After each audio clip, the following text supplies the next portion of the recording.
Привет. Сегодня идет тренировка. Спасибо. И я хочу сказать, что почему вообще люди, можно сказать, заражаются этой стендовой стрельбой, охотой, ребята.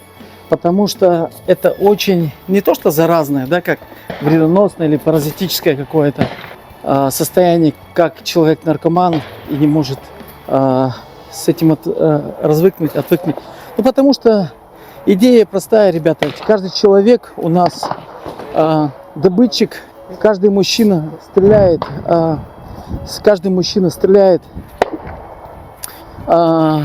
и попадает в цель. Каждый мужчина, ребята, не знаю. И я хотел сказать, что это очень увлекательное действие, помогает обнулиться на охоте, на стенде, когда человек очень хорошо тренируется, прививает свои навыки.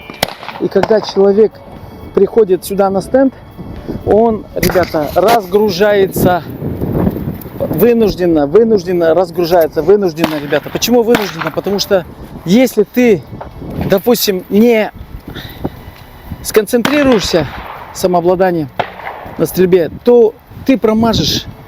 Поэтому надо вынужденно через уровень желания, да, уровень желания не там, не на диване, а на реально что-то делать нужно, что-то кипятить, что-то топить. И мишень уже летит, а тебе надо ее попасть. И ты уже вынужденно хочешь прийти в то состояние, чтобы ты был в настоящем времени, чтобы ты максимально отказался от этих всяких разных картинок, чтобы у тебя не было никаких невзгод, скуки, каких-то проблем, которые ты принес с семьи или с работы. Ты здесь, и ты это делаешь. И это максимально, ребята, отключает. Это максимально отключает, выключает тебя полностью. И ты приходишь в такое состояние, ребята, как на охоте, да, полгода жил, 8 месяцев ждал эту охоту, встречу с друзьями. К этому сокровенному моменту, когда ты... Я не подхожу туда к ребятам, чтобы сильно не шумело. Они стреляют. К сокровенному выстрелу. Бывает так, что на охоте не всегда получается приходить с добычей домой. Ну и не только добыча основная цель. Да? Ну, для меня, например, это игра, ребята. Для меня игра и попадание. Ну, конечно, статистика. Жена все равно спросит, что добыли там. В любом случае, сколько уток, сколько гусей, сколько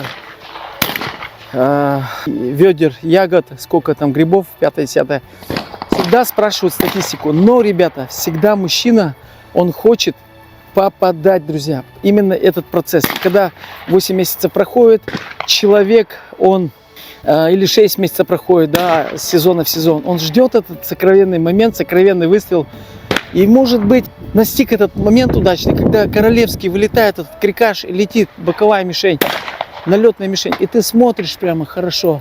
И все, буквально 3 секунды, 4 секунды живешь с этой мишенью, и тебе нужно провести эту технику, прожить с ней, прожить этот ансамбль. Возможно, это будет один выстрел в этом сезоне, и больше уток не прилетит.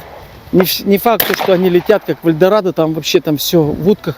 Но всегда, ребята, побеждает тот, кто подготовился. У которого снасти, у которого тренировка, у которого подготовка, у которого продукты, ружье и патроны, и бензин. Он подготовился к этому, и у него шансы дойти до успеха умножаются, ребята. X2, X5, X10, не знаю, они умножаются. А если, например, человек, допустим, ничего не умеет, пришел, у него желания нет, намерений нет, съездил куда-нибудь туда, в Астрахань, куда-нибудь туда, не знаю, в Дальний Восток на охоту съездил, приехал, пару черков добыл, смысл, так далеко надо было ехать. Надо всегда подготавливаться, ребята, всегда нужны навыки, всегда нужны тренировки. И этот бесконечный драйв, связано с тем, что мужчина хочет всегда попадать, это, ребята, связано с удовольствием. Нам нужны препятствия мужчинам, нам нужны, так скажем, проблемы какие-то я не знаю, мы будем мерзнуть, там будет снег, там будут какие-то невзгоды. И мы всегда должны, ребята, с вами побеждать. Поэтому, ребята, всегда занимайтесь стрельбой. И это приносит максимальное удовольствие не только на стенде, или в охоте, но и в жизни.